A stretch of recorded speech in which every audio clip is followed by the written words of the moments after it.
NDTV YouTube में आपका स्वागत है। 20 साल बाद आखिरकार अमेरिका ने अफ़गानिस्तान छोड़ दिया है और जो डेडलाइन थी उससे 24 घंटे पहले ही उसने अपना आखिरी जो विमान था वो काबुल एयरपोर्ट से उड़ा लिया। शायद इसके पीछे वजह ये हो सकती है कि कई तरह के सुरक्षा के खतरे थे और बार बार अमेरिकी राष्ट्रपति जो बाइडेन और अमेरिका की तरफ से कहा जा रहा था कि हर बढ़ते दिन के साथ खतरे बढ़ते जा रहे हैं और 31 अगस्त के बाद खतरे और ज़्यादा होंगे। इस बीच जिस तरह से काबुल एयरपोर्ट पे एक बड़ा धमाका हुआ जिसमें 200 के आसपास लोगों की जान गई और 13 अमेरिकी सैनिक भी मारे गए, तो इसके बाद खतरे की जो एक चिंता थी और ज़्यादा बढ़ गई और शायद ये वजह हो सकती है कि आखिरी दिन कोई खतरा नहीं उठाना चाहता था अमेरिका, इसलिए एक दिन पहले ही 24 घंटे पहले ही उसने अफ़गानिस्तान छोड़ दिया। ये अपने आप में एक युग का अंत है। 2 दशक यानी 20 साल तक अमेरिका अफ़गानिस्तान में जंग करता रहा। इसके अलग अलग आयाम, अलग अलग पहलू अलग अलग समय पर आते रहे। हम इस वीडियो में सिलसिलेवार ढंग से समझने की कोशिश करेंगे, बिल्कुल सरलता के साथ, कि आखिरकार क्या कुछ बीता इन 20 सालों में अफ़गानिस्तान में और क्यों अमेरिका जो है वो अपनी जीत का ऐलान कर निकल गया, ये कहते हुए कि जो तालिबान जो अलकायदा के ख़िलाफ़ उसने मुहिम चलाई थी उसमें उसको विजय हासिल हो गई। 2011 में ओसामा बिन लादेन मारा गया और उसके बाद ये लड़ाई लंबी खिंच रही थी। तो इस तरह से अमेरिका अपने आप को फंसा हुआ महसूस कर रहा था अफ़गानिस्तान में। $2 ट्रिलियन से ज़्यादा, $2.25 ट्रिलियन के आसपास जो पैसे हैं वो खर्च हुए अमेरिका के और तकरीबन 2,500 के आसपास अमेरिकी सैनिकों की जान गई। तो ये सब दुहाई दी गई अमेरिका की तरफ से। लेकिन साथ ही साथ हम ये भी जानेंगे इस वीडियो में कि आखिरकार जो अफ़गानिस्तान में आज हालात पैदा हुए हैं उसके लिए कौन ज़िम्मेदार है।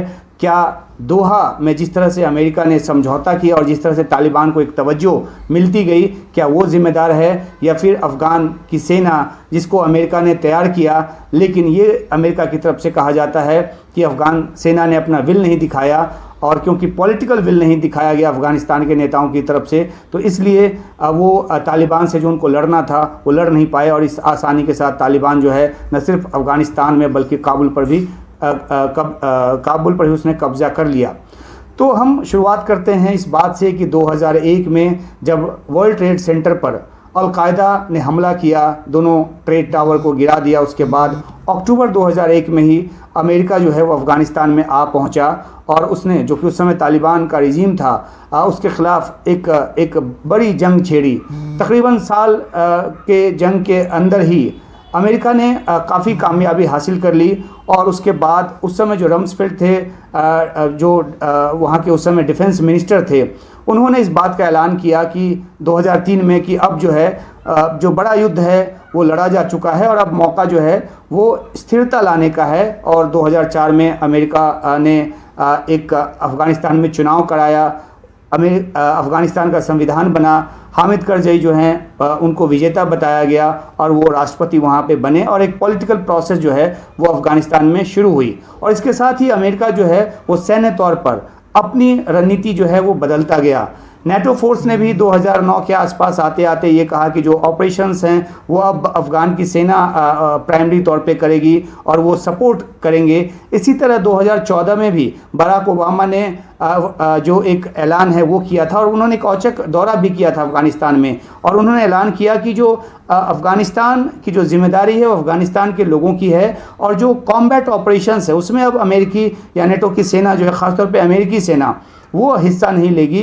नेटो की सेना पहले इस तरह का फ़ैसला ले चुकी थी। तो जो अमेरिका जिसको लीड कर रहा था नेटो की सेना को, अमेरिका ने भी 2014 में फ़ैसला कर लिया कि वो ऑपरेशंस में अब हिस्सा नहीं लेगा और वो पीछे से एक सपोर्ट देगा और अफ़गान आर्मी को ट्रेनिंग देगा।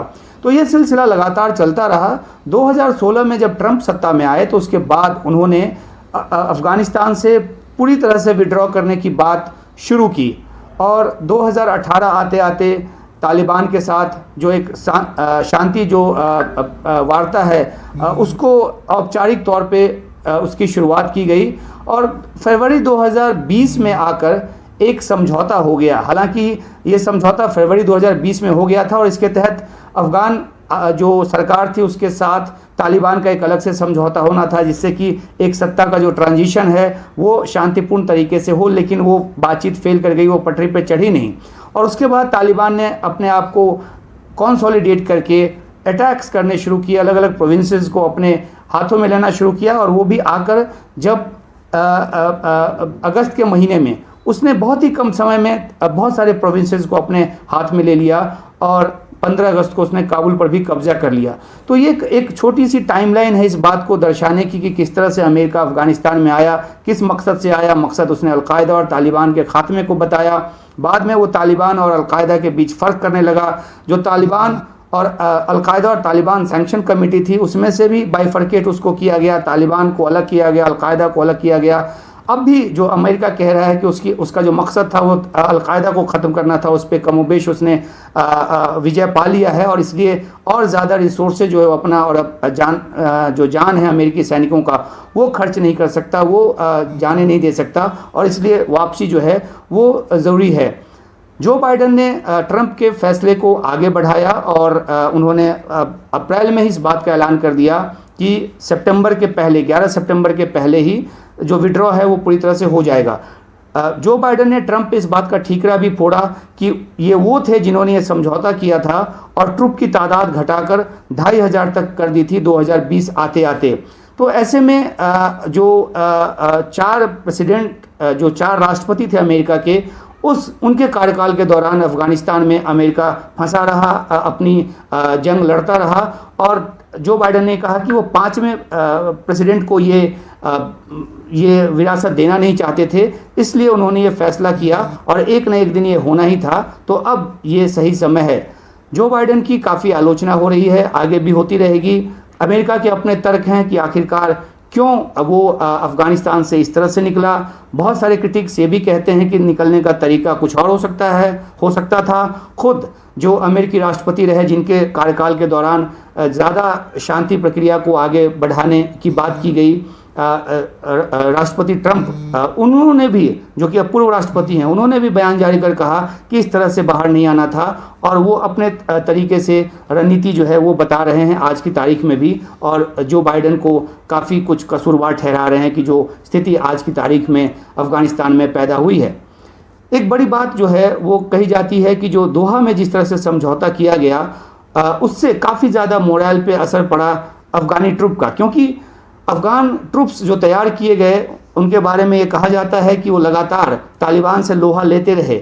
लेकिन जब ये देखा गया कि जो एक पॉलिटिकल आउटरीच का एक जो कोशिश है एक पॉलिटिकल हैंडओवर करने की, तो अमेरिका जिस तरह से तालिबान को तवज्जो देता गया और जो अफ़गान की सरकार थी वो बातचीत उसके साथ किन शर्तों के साथ हो इसको लेकर काफ़ी मजबूती अमेरिका ने नहीं दिखाई और इसलिए तालिबान जो है वो अफ़गान सरकार के साथ बातचीत को आगे नहीं बढ़ी और बीच में ही बातचीत तोड़ ली और एक ताकत के बूते अफ़गानिस्तान को उसने कब्जाना शुरू कर दिया।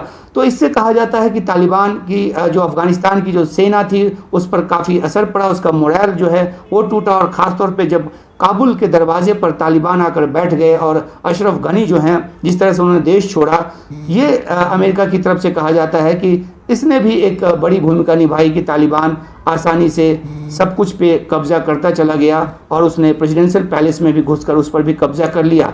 तो ये जो आरोप प्रत्यारोप है अमेरिका और जो क्रिटिक्स हैं, ख़ासतौर पे जो अफ़गानिस्तान के लीडर्स हैं, कुछ अभी एग्ज़ाइल में है, खुद राष्ट्रपति गनी जो हैं वो एग्ज़ाइल में है, अमरुल्लाह सालेह जो कि वाइस प्रेसिडेंट रहे और उन्होंने खुद को अब घोषित तौर पे प्रेसिडेंट कह दिया है, वो जिस तरह से एक आरोप अमेरिका पे लगा रहे हैं वो लगाते रहेंगे। अमेरिका का जो तर्क है वो अपनी जगह रहेगा, लेकिन सबसे बड़ी बात इस पूरी बातचीत में कि जो अफ़गानिस्तान के जो आम लोग हैं उनको काफ़ी कुछ भुगतना पड़ा है और आगे भुगतना पड़ेगा। जिस तरह से सुरक्षा के हालात अफ़गानिस्तान में बताए जा रहे हैं, जिस तरह से वहाँ लगातार जुल्म तशद्दुद की जो खबर है वो आ रही है, वो चिंता पैदा करने वाली है और यही वजह है कि हज़ारों की तादाद में अफ़गानिस्तान से जो अफ़गान नागरिक हैं वो निकल जाना चाहते हैं। अमेरिका ने विड्रॉ करने के दिन तक बताया, यानी कि जब वो निकला है अपनी आखिरी हवाई जहाज़ को उड़ाकर, तब तक 1,23,000 के आसपास जो लोग हैं वो निकाले गए, जिसमें 6,000 के आसपास, 5,500 कह लीजिए अमेरिकी नागरिक रहे। 200 के आसपास अभी भी अमेरिकी नागरिक अफगानिस्तान में बताए जा रहे हैं। तीसरे देश के नागरिक और बड़ी तादाद जो है वो अफ़गान नागरिकों की रही, जिन्होंने कभी नेटो फोर्स या अमेरिकी सेना की मदद की थी और जिनकी जान को अब ख़तरा लगता है।